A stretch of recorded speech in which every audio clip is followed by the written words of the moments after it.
உள்ள சார் இருக்கா? எட்டு வா. இருக்கு வா வா. அது போய் பண்ணு வா. பிசிக்ஸ்ல ஒரு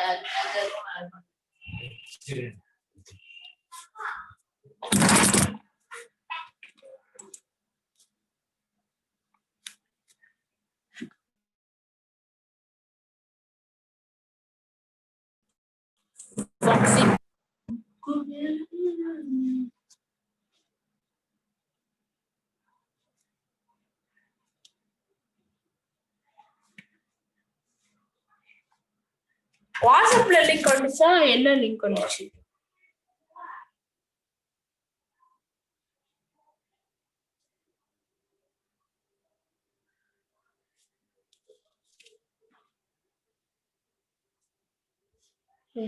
சங்கடேரா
லிங்க் வா வா வாடி வா வாடி வாடி வாடி வாடி வா நாடி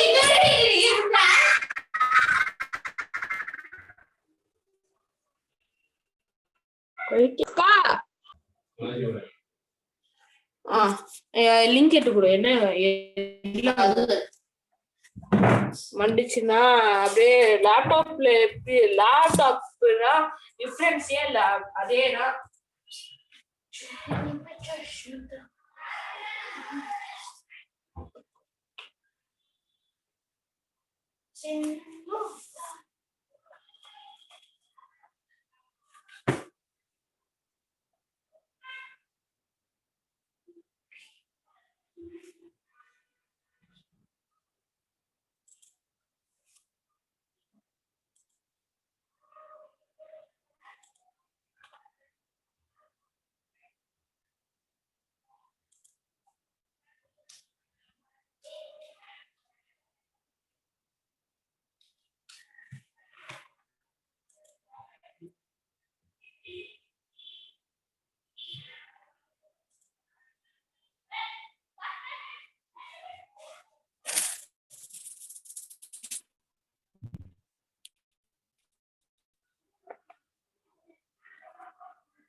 Yes.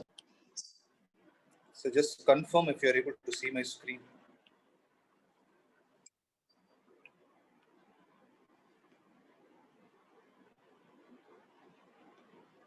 Listen.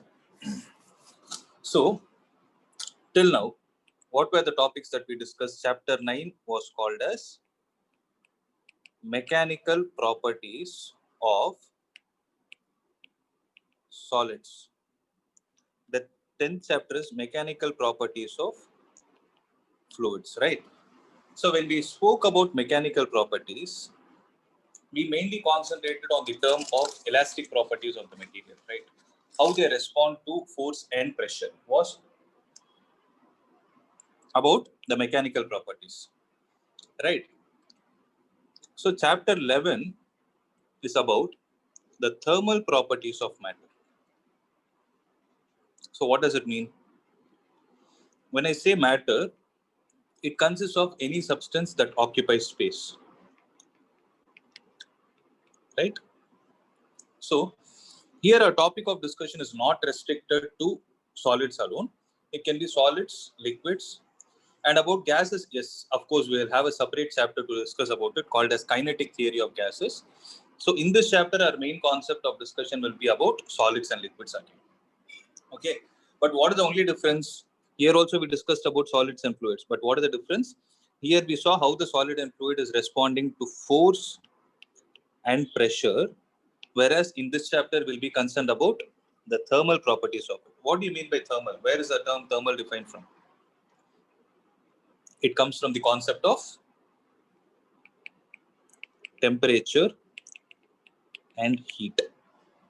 That is, in this chapter, our main concept of discussion will be how a substance, a solid or a fluid, responds to the heat supplied to it. Guys, are you able to understand the introduction? You're able to understand why we are studying this? Is there any doubt?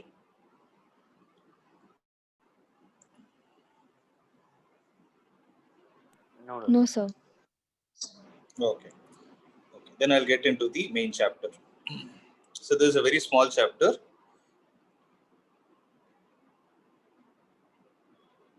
Let me show you what are all the deleted portions also.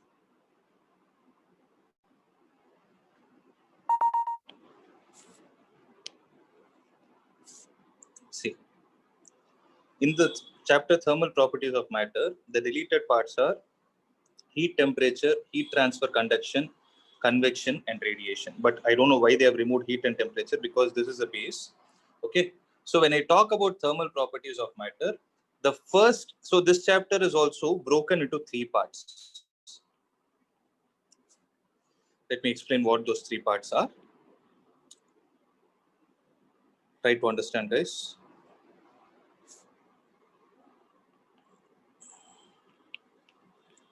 Thermal properties of matter. The first part is concerned about the concept of thermal expansion. Okay. The second part of the chapter is called as study of heat, or I can say measurement of heat.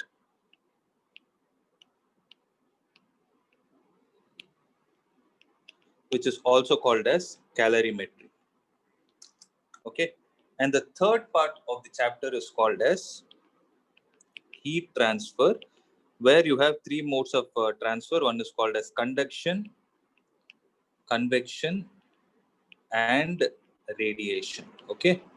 So this is the part that they have deleted. We will not be discussing about it. So if I take only these two parts, it's a very, very, very small chapter. Okay. So shall we get started now? See. So before I go to the concept of thermal expansion, as I told you, thermal is a name that is derived from heat. Right? When I say thermal energy, it means heat energy. Right? So first, the first definition that you're going to see is heat. So how do you define heat, guys? It's a form of energy. So it's a form of energy. What does it do? Does this energy flow? Does this energy Transfer from one object to another object. Okay, one object to other. What property do those objects need to possess? Should be good conductors of heat. See, I'll put a question like this. Okay, if suppose I have a conductor, see, since you people know electricity, you have learned last year. If I have a conductor, generally conductors are nothing but metals, right? So metals have something called as free electrons inside. Those electrons are responsible for the charge which is flowing inside the conductor. Now my question is, how do you make these electrons flow in an aligned path? What do you do to this conductor? You take a wire. If you generally take a wire alone, is the electron going to flow?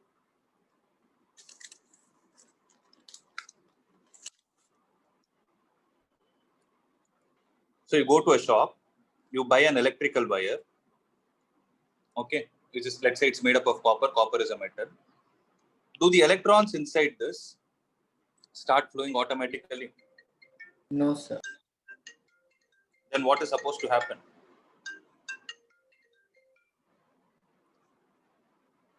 What do you do, Flow Chetan? through it first. You will connect it across a battery. Now will the current flow? Yes, sir. Yes. So you have heard the word called as potential. So electric current flows from higher potential to lower potential. Similar is the concept of heat. So if I take a material, I supply heat at this end, okay, then obviously which side is going to be hotter? So this part, wherever the heat is being supplied, will be hot. So heat is a form of energy which flows from where to where? Higher to lower temperature. This is a very, very important point to be kept in your mind, okay? So that's where the definition goes. So heat is a form of energy which produces in us the sensation of hotness or coldness. Generally, the sensation of hotness or coldness is what is called as temperature, right? So how do we actually sense it? For example, if we touch a piece of ice, then what will happen? Where will the heat flow from? Is it going to flow from the ice to your body or from your body to the ice? Body to ice. Body Yes. to the ice. Heat flows from our body towards the ice and we feel cold. Similarly, when we stand near a fire, heat will flow from the fire towards our body. That is why we feel hot. Okay, the sensation of this hotness or coldness is what is called as temperature. Have this point in your mind. So heat and temperature are the basic terminologies that are going to be repeated in this chapter. Okay. So all the story I'm not going to tell because it's not needed. You can just go through it if you want. So I'm just going to introduce what is heat, and I'm going to look into the concept of if heat is a form of energy, then how are we going to measure it? If suppose I give a number, I say heat is 5. It doesn't make sense. 5 what?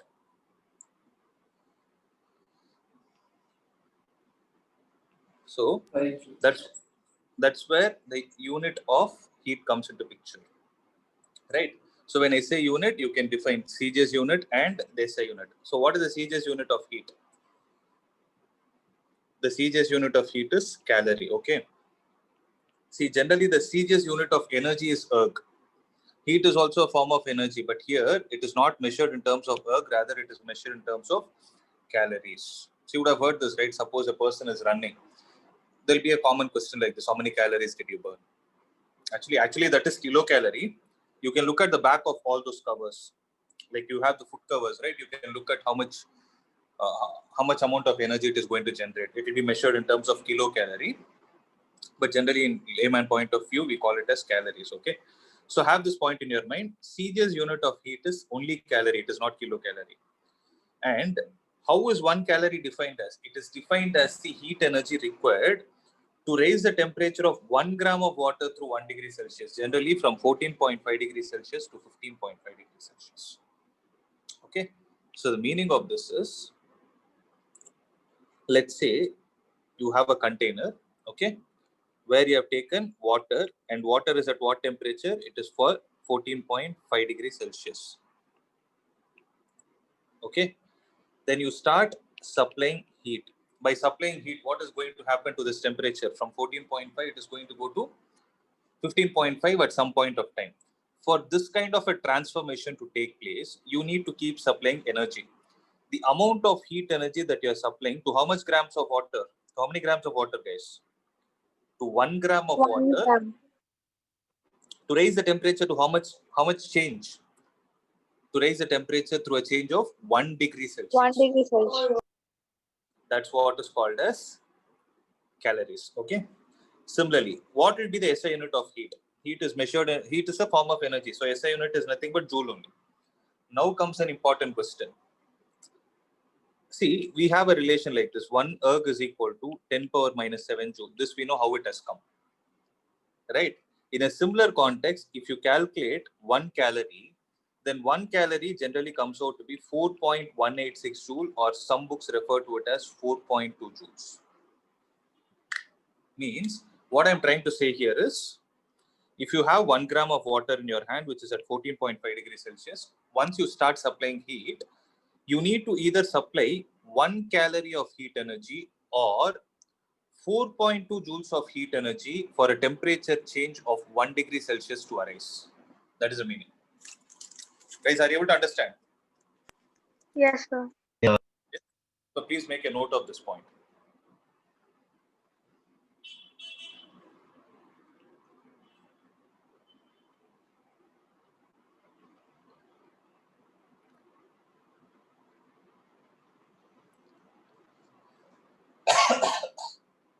Okay. Shall I move on to the next one?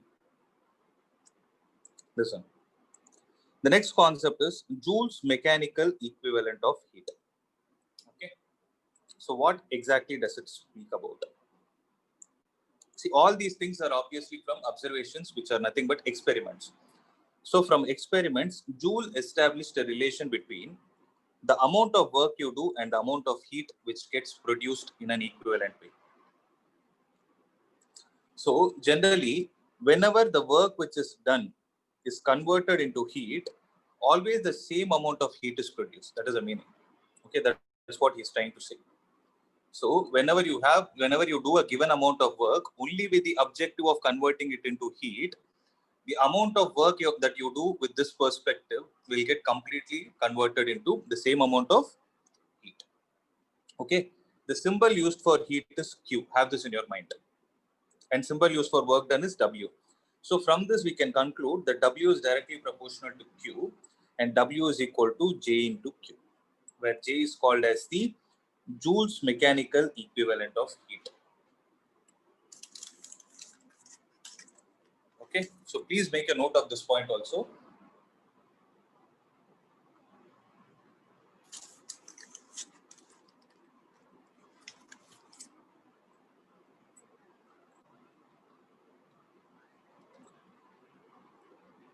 Okay. So the proportionality constant J is called as the Joule's mechanical equivalent of heat. So how do you define it? It is defined as the amount of work that must be done to produce a unit quantity of heat. So why we write it like that is because when I say W is equal to JQ, okay, J will be equal to W by Q. When can I say J, the mechanical equivalent of heat, is equal to work done? What should be the value of Q for J to be equal to W? 1. 1. So 1 is nothing but unit, right? So when Q is taken to be 1, J will be equal to W. Accepted? So how do you define the Joule's equivalent of mechanical equivalent of heat? It is equal to the amount of work done under what scenario? To produce unit quantity of heat. Heat is represented by symbol Q. Okay. So the value of J is 4.186 joule per calorie, or that is also equal to 4.186 into 10 power 7 erg per calorie.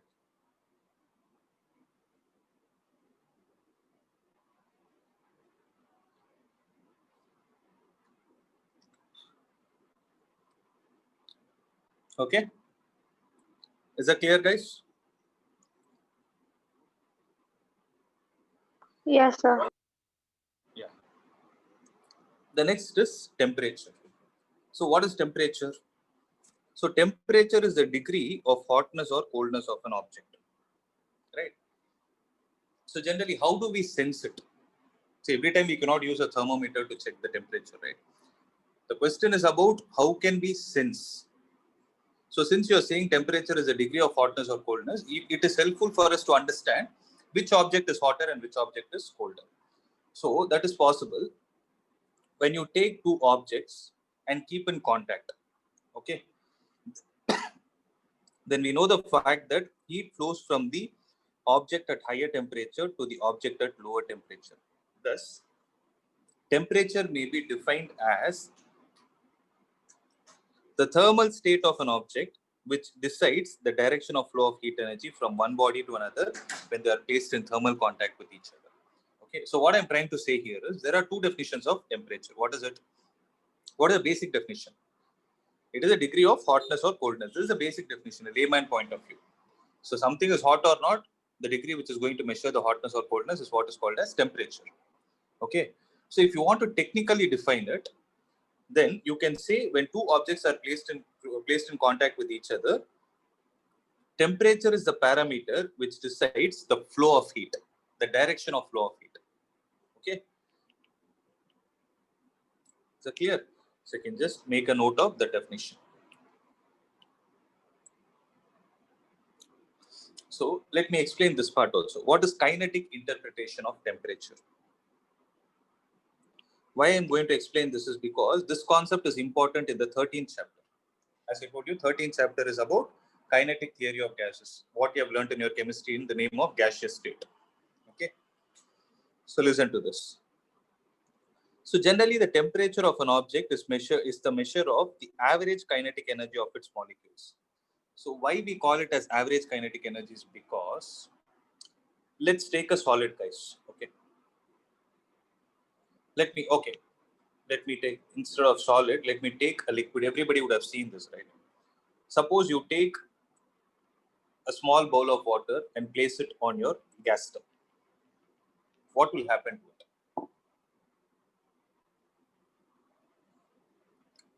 So obviously, when you start supplying heat, what will happen to the water?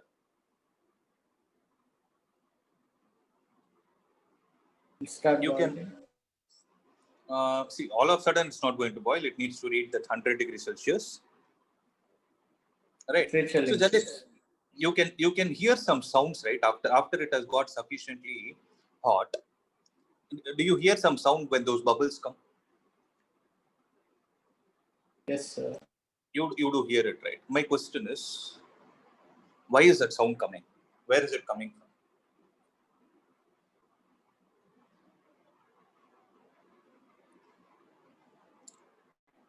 So it's a simple logic, okay? So remember, suppose, I'll give you another example. Suppose let's say you're watching a cricket match. See, somebody gets bowled, right? When they do an analysis, right? When they do an analysis, do you hear the stumps being hit? Do you hear the sound of it being hit? Okay. Or we can take this example. You throw a ball against a wall. When the ball hits the wall, what will happen? You can hear a sound. Right? Yeah. Similarly, when you drop a ball, you can hear sound. All these things are happening due to what? Conversion of energy. Sorry? Conversion of energy from one form to another. One form to another. Okay. Now my question is, see, when the ball is dropped, okay, initially what energy does it have? It has potential energy. Once it hits the floor, just before hitting the floor, it gets converted to kinetic energy. If you just drop a ball in a real-time basis, let's say you have a tennis ball in your hand. On a real-time basis, let's say you're dropping from a height hedge. I'm saying dropping. Dropping means you're not giving any velocity. You're just releasing it from your hand. Will the ball bounce back to the same height? In general, does it happen? No. Why is it happening? It loses Why is it energy. happening? It loses energy during what time? What is it undergoing? Collision. Right? Everywhere you speak, you talk about collision. So generally, when collision happens, what exactly is the output of it? So one thing you're able to see, energy is lost, and that energy lost is getting converted to what? The one which you're able to hear. That Sound is energy. sound energy. In a similar context, what is going to happen is when you supply heat to the snow, the molecules of the liquid are loosely bound. And what will happen to these molecules? The molecules start attaining a greater velocity due to which they undergo collisions fast. Okay. When they undergo collisions fast, what is going to happen? The energy conversion will take place in the form of more amount of heat. Means the temperature of the object is going to increase. That is why we call the temperature of the body as the measurement of the average kinetic energy of its molecules. That is why it can be related to kinetic energy. Are you guys able to understand? Sir. Yes. So that is why when an object is heated, its molecules move faster. As a result of it, their average kinetic energy increases, which directly increases the temperature of the object. Okay. So in thermodynamics, just like how you learned in your chemistry, here also we'll be learning thermodynamics. In thermodynamics, the concept of temperature comes from the concept of zeroth law of thermodynamics. That is because that is the one which speaks about temperature. I hope everybody knows it, right? If A and B are in thermal equilibrium and B and C are in thermal equilibrium. Do you guys know this? Have they started in your school? Yes, sir. In chemistry, Okay. it started. Okay, that's what I'm saying. In chemistry, you would have learned the zeroth law of thermodynamics, right?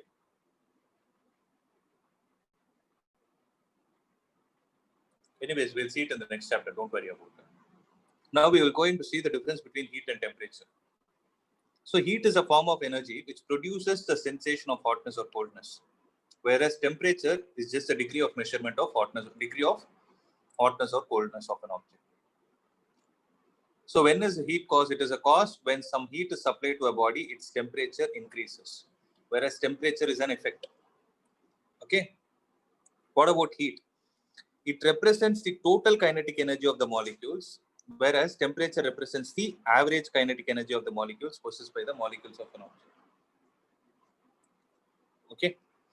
Well, heat flows from higher temperature side to lower temperature side, irrespective of the amount of heat possessed by the bodies in contact, whereas temperature decides the direction of flow. Okay.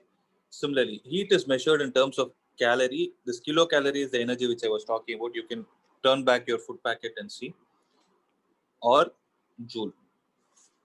Whereas temperature is generally measured in terms of degree Celsius, degree Fahrenheit, or Kelvin, where Kelvin is the absolute temperature measurement unit. So is there any doubt till whatever we discussed? Till now, whatever we saw was only about heat and temperature. Is there any doubt, guys? No, sir. Okay. The next concept is thermometry. Okay. Let's break it into two parts. Thermo is coming from where? Heat, sir. Heat. But what is going to measure the heat? It is the temperature, right? Metry.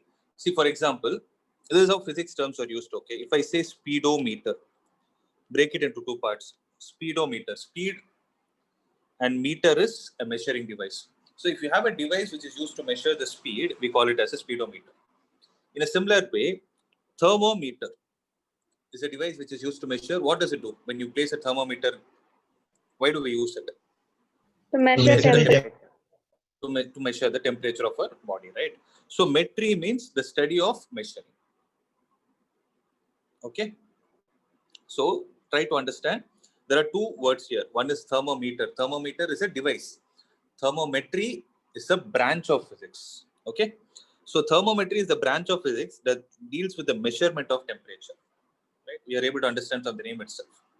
So what is the device that is used? That's a thermometer. Any device used to measure the temperature of a body is called as thermometer. Right? It is named so because thermo is a Latin word which means heat and meter means measuring device. As simple as that. Right. Now, question is, what is the principle behind a thermometer? Okay. So generally, see, in today's world, so what kind of thermometer have you seen, guys? So do you use digital one or the analog one? Both, sir. You have seen both, right? Yes, sir. Okay. If you have seen both, it is fine. So, okay. Now, my question is, if you use an analog one, that is without sensors and all those things, if you use an analog one, what is the material used inside? Mercury, sir. Mercury. Mercury. Why do we use mercury is a question. Because, see, when, let's say you're keeping the thermometer in your mouth, you're trying to measure the temperature, right? Now, heat is going to flow from where to where? Generally, when you place it in your mouth, what temperature is the thermometer going to have? Generally, you do and check, right? You first shake it and try to look at it. What temperature will it be?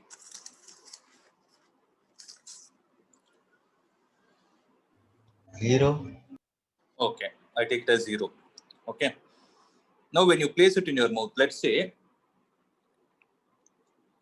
so by the way, what is this 98 degrees something they say? No, 98 degrees is measured in what unit? Fahrenheit. So 98 degrees Fahrenheit is coming, right? So how is it able to sense it? How is the mercury knowing that your body temperature is 98 degrees Fahrenheit? How is it able to know? Because what property does it possess? You're able to understand. So these are all the questions we need to raise to understand what is the principle behind a thermometer. See, generally, whenever a device is used, or designed, first we need to think of its principle. Why are we doing it? Okay. So that's what we are going to see. What is the principle of a thermometer? A thermometer makes use of some measurable properties called as thermometric property. So of a substance, here the substance is mercury, and the substance should have what property? It should change linearly with temperature. Okay. So the thermometric properties of different substances and the corresponding thermometers are as follows. First thing, length of a liquid column in a capillary, that is a mercury thermometer. You know what is a capillary, right? Yesterday we discussed capillary tube is nothing but a very thin tube. You see the mercury line also, it will be very thin. So in the thin tube, in the thin column, the liquid is going to expand. How is it going to expand? Linearly with temperature. That is the reason why we take mercury. Had you taken water or something inside, no, it would have increased in a different pattern, which is going to give you a wrong measurement. That is why we choose mercury. Second, volume of a gas at a constant temperature. Okay. Third, electric. So these are all the ways. Similarly, when you talk about electrical resistance of a wire, it will. So here, our concern is only about length of the liquid column in mercury. That is all about thermometer. Okay. Suppose you talk about a resistance thermometer. So as the name suggests, resistance thermometer means what are you supposed to use inside?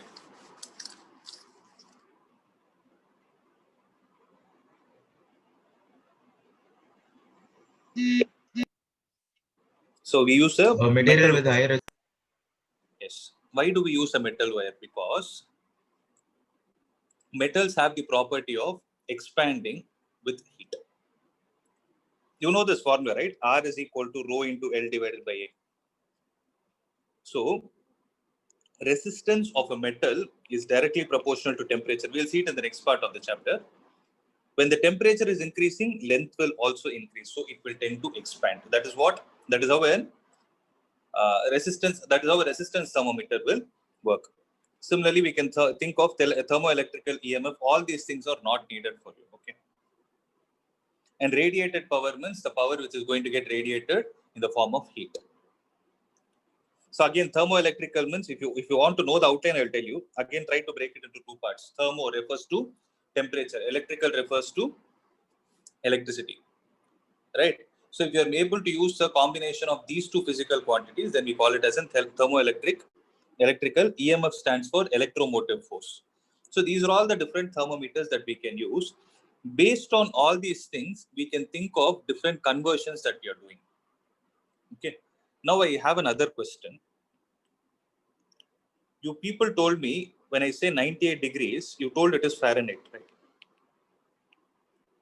So when you look at the scale, if this side it is representing in degree Fahrenheit, and let's say at the other side it is representing in degree Celsius, because temperature can be measured in degree Celsius as well as Fahrenheit.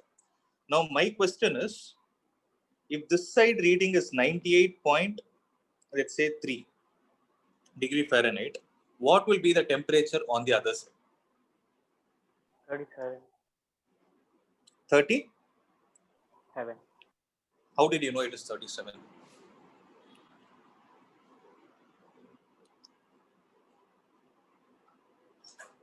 So what is the relation between them? 9/5 F. So you have that relation, right? Now, so C by 5 is equal to F minus 32 by 9. Okay, that we will see. The question is, how did it come out? Right? How did we know that this is the relation between these 2 points? That is why we are going to see about the different thermometric scales. Okay, we are going to see the thermometric scales, which are called as the range between two fixed temperatures is called as fundamental interval. Let me tell you what these fixed points are. So generally, when you take a temperature scale, there are two fixed points. Okay. So whenever you need to construct a temperature scale means you can imagine like this. It's like, see, for example, you have a normal scale, wooden scale. Why do we use it? To measure the length, right? So to measure the length, what they would do, one side they give in terms of inch, the other side they give it in centimeters, so that you can find the equivalent. Similarly, imagine you have something like temperature scale. Okay. So you will have two fixed points, which are two well-defined thermodynamic states. Okay. So when I say well-defined thermodynamic states, I need to know the melting and boiling point of a particular substance. Right. For example, if I put a question like this, without a thought, you will directly tell me what is the boiling point of water? 100 degrees Celsius. 100 degrees Celsius. So melting point of water is 0 degrees. 0 degrees Celsius. Right? You don't say it as 0 and leave it. You say 0 degrees Celsius and 100 degrees Celsius, where melting and boiling are perfect temperature, perfect thermodynamic states of that substance. So what do you mean by thermodynamic state is, it will speak about the property of a substance like pressure, volume, and temperature. Okay. So let's look at all those details in depth in the next chapter. Okay. So here, if you take temperature scale, what are the two thermodynamic states that are well defined, that are well known to us? If you take water, you know the melting point of water and you know the boiling point of water. So 0 degrees Celsius is one of the fixed points, and 100 degrees Celsius is another fixed point. On which scale? So 0 degrees Celsius and 100 degrees Celsius. It is on a Celsius. So if you have a thermometer where you are measuring only in terms of Celsius, then the two well-defined fixed points you can define is 0 and 100. Between that, it can vary at any value. Are you guys able to understand? So they are chosen and are assigned two arbitrary numbers. 1 minute. There's too much of theory. Okay. They are assigned two arbitrary numbers for the temperature. One number fixes the origin of the scale and the other fixes the size of the unit of the scale. The temperature at which pure ice melts at standard pressure, ice liquid water equilibrium state, is called as the lower fixed point. That's what I called as melting point. The temperature at which pure water boils at atmospheric pressure is called as liquid water vapor equilibrium state, which is chosen as the upper fixed point. Is this point registered in your mind? Are you guys able to understand this? Right? Yes, sir. So now listen. So when I talk about the thermometric scales, the range between the two fixed temperatures. What are the two fixed temperatures? Melting point and the boiling point. That's what we know. Is called as fundamental interval, which when divided into suitable number of equal divisions forms a thermometric scale. What do we mean by equal number of divisions? For example, if I take a 15 centimeter scale, okay, if I take a 15 centimeter scale, then you can see the lines, no? Those lines are called as divisions. So are those divisions equally spaced or randomly spaced?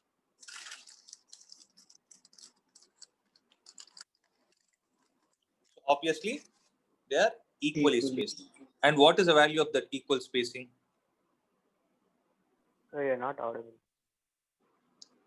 I'm asking, what is the division between, what is the interval between two subsequent divisions on a centimeter scale? 1 degree, sir. Centimeter scale, not degrees Celsius. Millimeter. 1 centimeter. It is 1/10 of a centimeter or 1 millimeter, right? So that's what they're trying to say. Which when divided into suitable number of equal divisions, it forms a thermometric scale. So only thing is you can always relate those scales and study for better understanding. Okay. So generally the commonly used temperature scales are Celsius scale, Fahrenheit, Reamer scale, and the Kelvin scale. We will be mainly concentrating on first, third, and the fourth. Okay. So on a Celsius scale, you guys have already told me on the Celsius scale, what will be the lowermost fixed point? That is the ice point. It is 0 degrees Celsius. 0 degrees. So ice point will be, so this is the Celsius scale, guys. Okay. 0 degrees Celsius will give me the ice point. And the steam point is given as 100 degrees Celsius. Okay. So this is the interval. Now, what about a Fahrenheit scale? On a scale, the lower fixed point is taken as 32. And the upper fixed point is taken as 212 degrees Fahrenheit. Okay, that is how you find it. So, what is the interval between the upper point and the lower point in the case of a Celsius scale? You will have how many divisions 100. between 0? You will have 100 divisions. Whereas between 32 and 212 on a Fahrenheit scale, what will be the number of divisions you will have?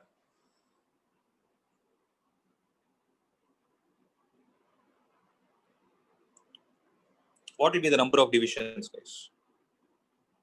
212 minus 32, how much is it? 180. So you're going to have 180 divisions. Similarly, on a Kelvin scale, the melting point is 273 and the boiling point is 373. How many divisions will you have? 100. Again, you're going to have 100, which is, see, this Kelvin is also called as the absolute temperature, okay? The Reamer scale consists of 0 degree Celsius, 0 degree Reamer and 80 degree Reamer. So there will be 80 divisions. Anyways, we'll not be concerned about it.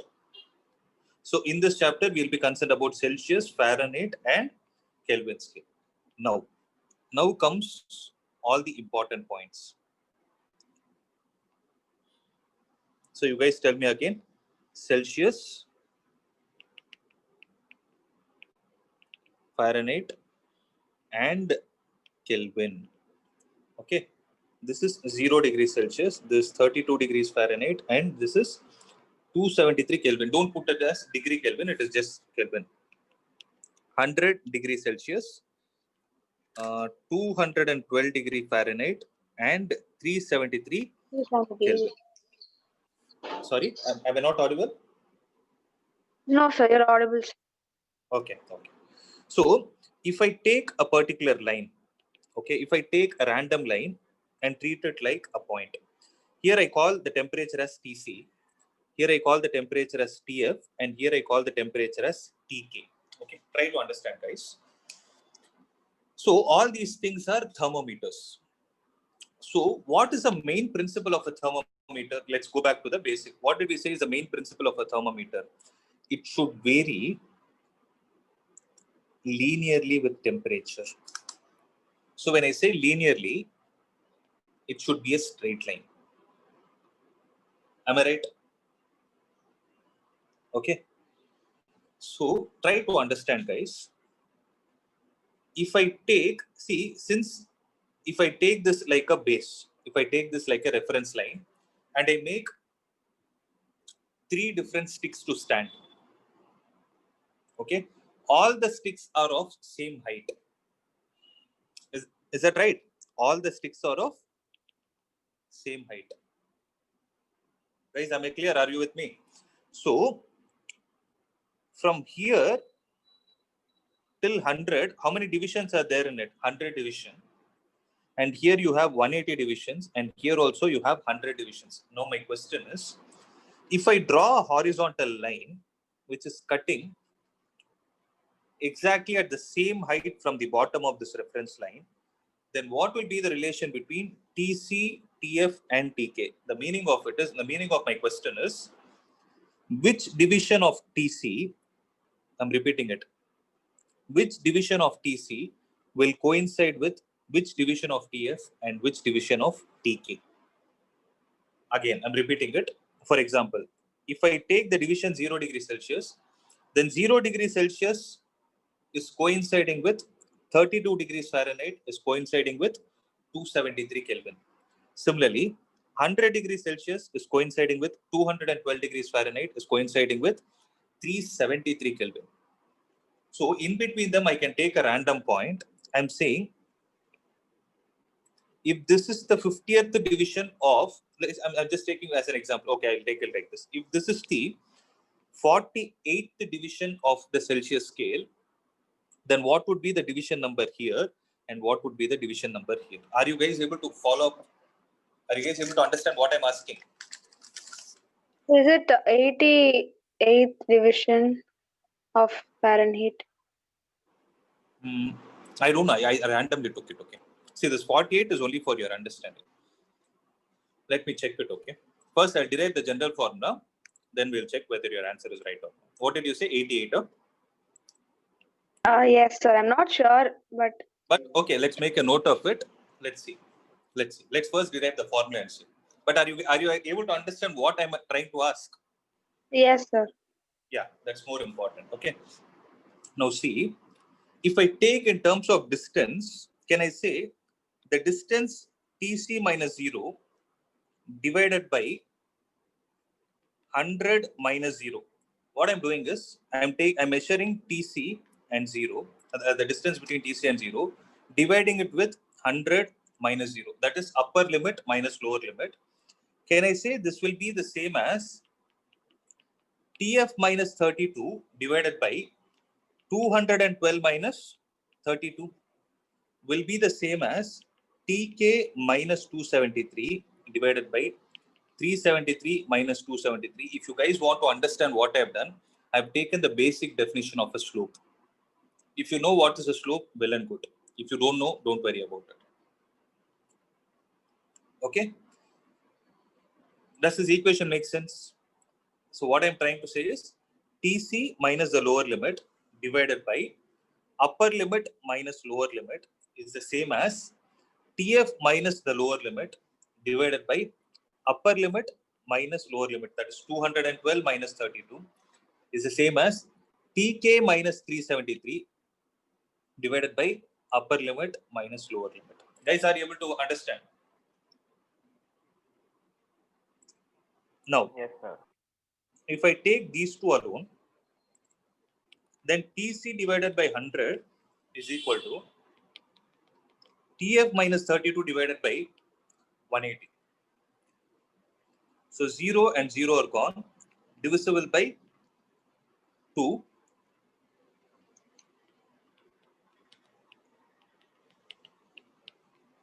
This is what you would have learnt as C by 5 is equal to F minus 32 by 9. Somebody told me this formula, right? Now, are you able to understand how it has actually come?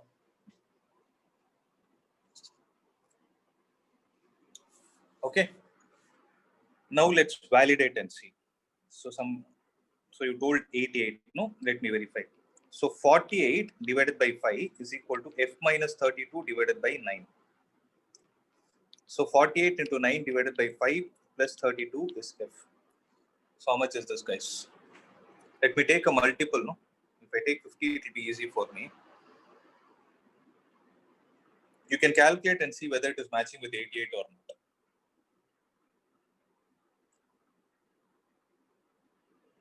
I don't think it will match anyways. You can verify this. Okay. Similarly, if I take the first equation and the third equation, what will be the relation?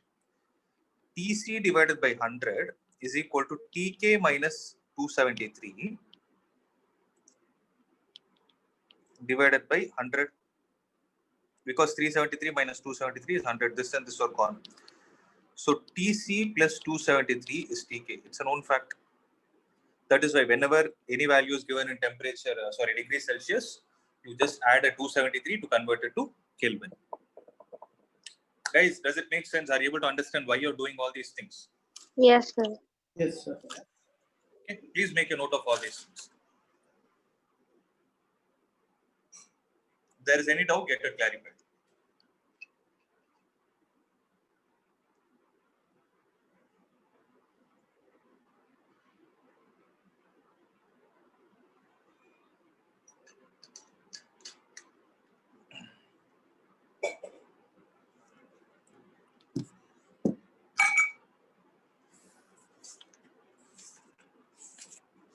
Right.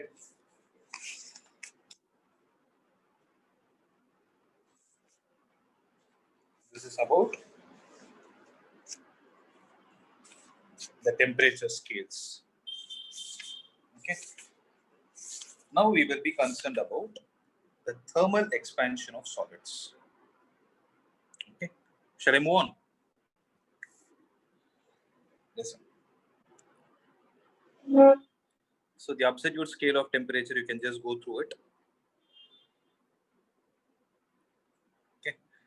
Now we will be discussing about the thermal expansion. Name is suggesting something again. When you have certain materials in your hand, when heat is supplied to it, what will happen? Suppose you have a solid in your hand. What do you think will happen to the solid when heat is supplied to it?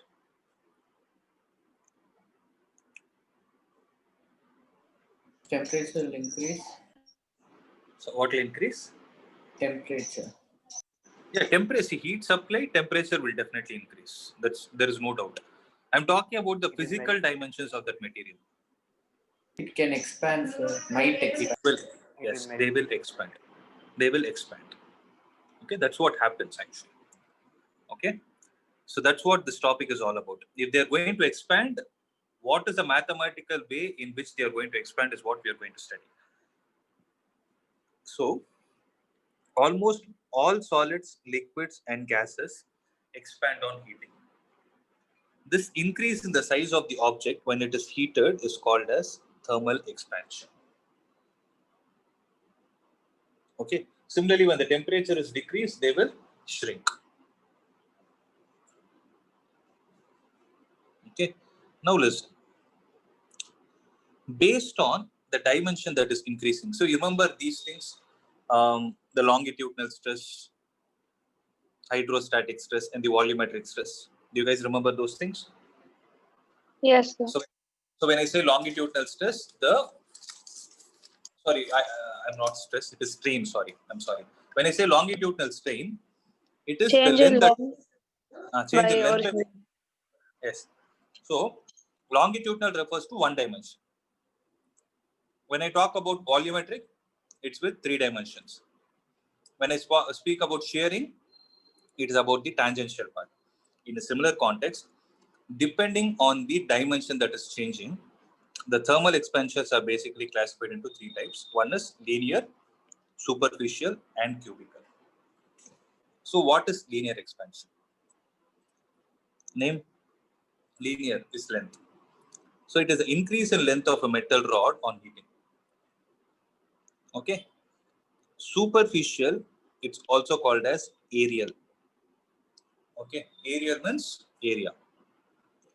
It is the increase in the surface area of a metal sheet on heating. What is cubical expansion? It is the increase in the volume of the block on heating. So, for what kind of a material are we going to define linear expansion?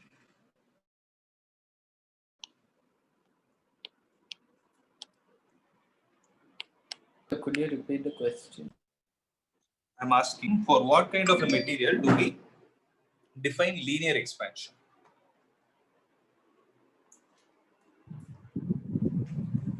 A material with just one dimension.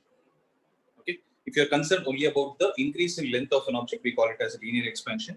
If we talk about the increase in surface area of the material, we call it as superficial expansion.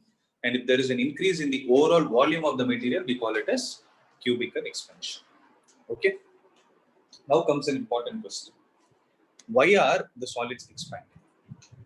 Okay. So what is the reason or the cause for the solids to expand? Again, we'll stick to the same basic. Okay. So generally, when you talk about a solid, how are the molecules of the solids arranged? See, the solids are able to have a particular shape due to the pattern in which those particles, the molecules are arranged. Right? That's what the logic is. I see that. So when these molecules are placed, then what will happen when you start supplying temperature to them?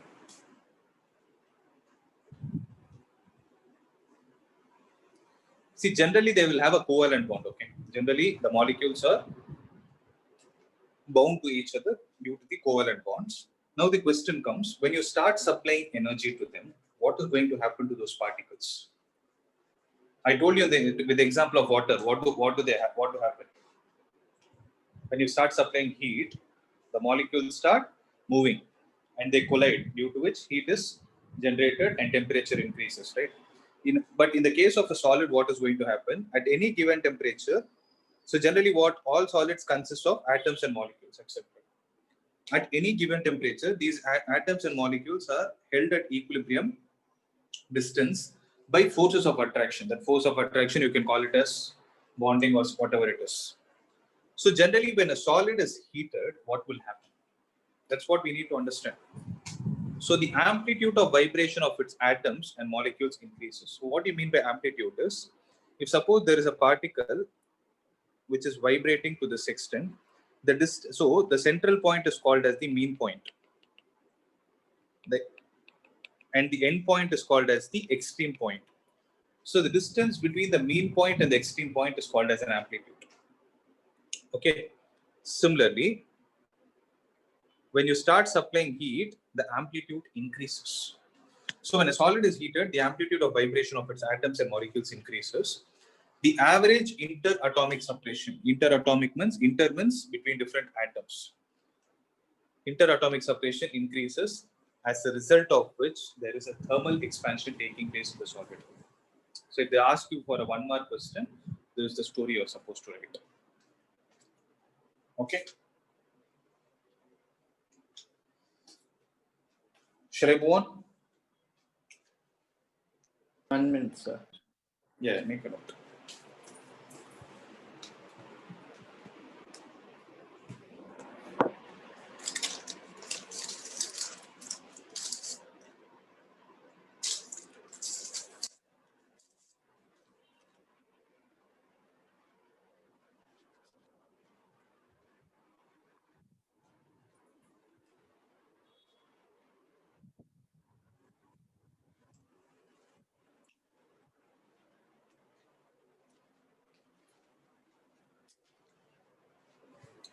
Done, Rohan?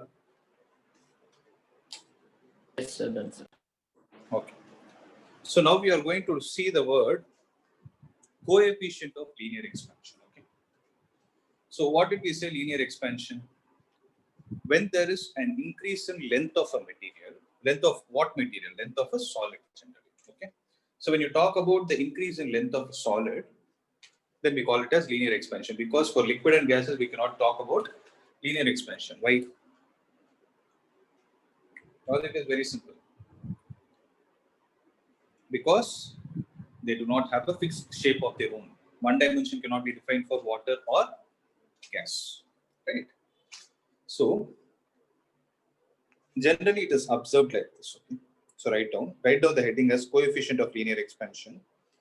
Let's say you have a solid of length L and its thickness being ignored. Okay, of a very very thin thickness. Okay, when heat is supplied to it, then you can observe that its length will increase. See, we studied the similar kind of operation in the case of strain in 9th chapter also. There also length increased, but there the length increased due to what? What did you apply to make that length get increased? In the 9th chapter, we applied force in both the directions. Whereas in this chapter, what we are doing? We are not using any force, rather we are taking the help of heat. So when heat is supplied, you can observe that its length will change. Okay, if I call this length as the final length as L dash, okay, or else I'll do one thing. I'll call this as L naught and I'll call the final length as L. Then it is observed like this. The change in length is observed to be directly proportional to the initial length. Okay, so what is the meaning? Change in length is proportional to whom? Original length. Next, the change in length is observed to be directly proportional to the change in temperature.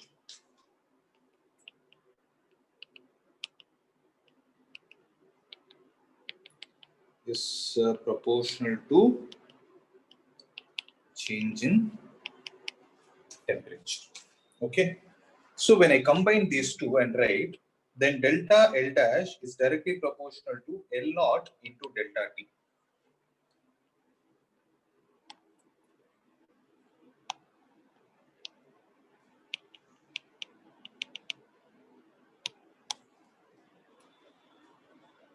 Observe, guys. So then I can write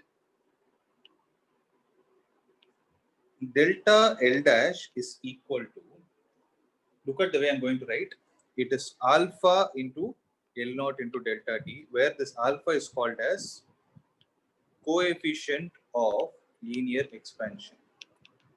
See here, one important point to be careful about is, this is, all these three are proportionality symbol. Don't get confused between that and alpha. So if you want me to write it more precisely, it will be like this.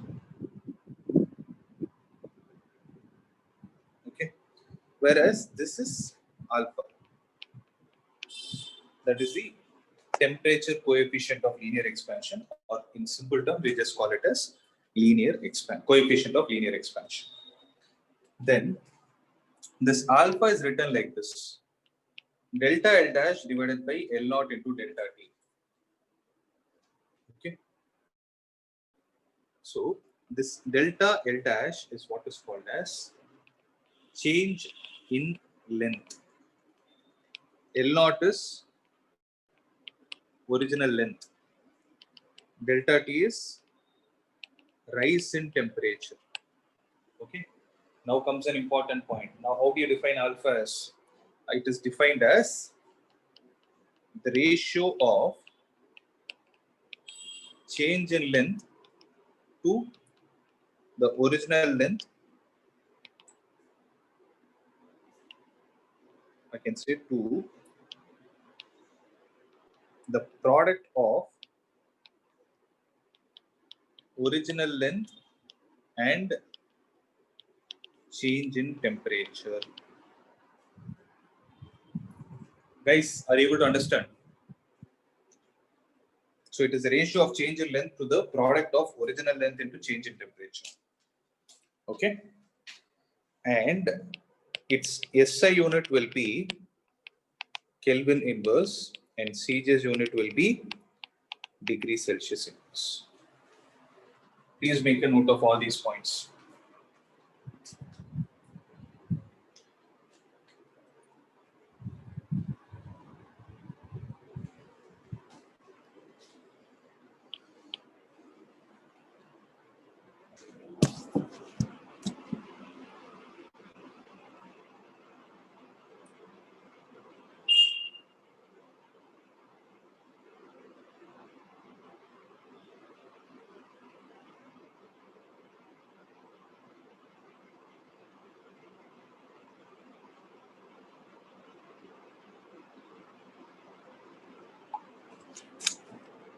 Okay. So this is all about linear expansion case. Is there any doubt? No, sir. No doubt. Just wait for a minute.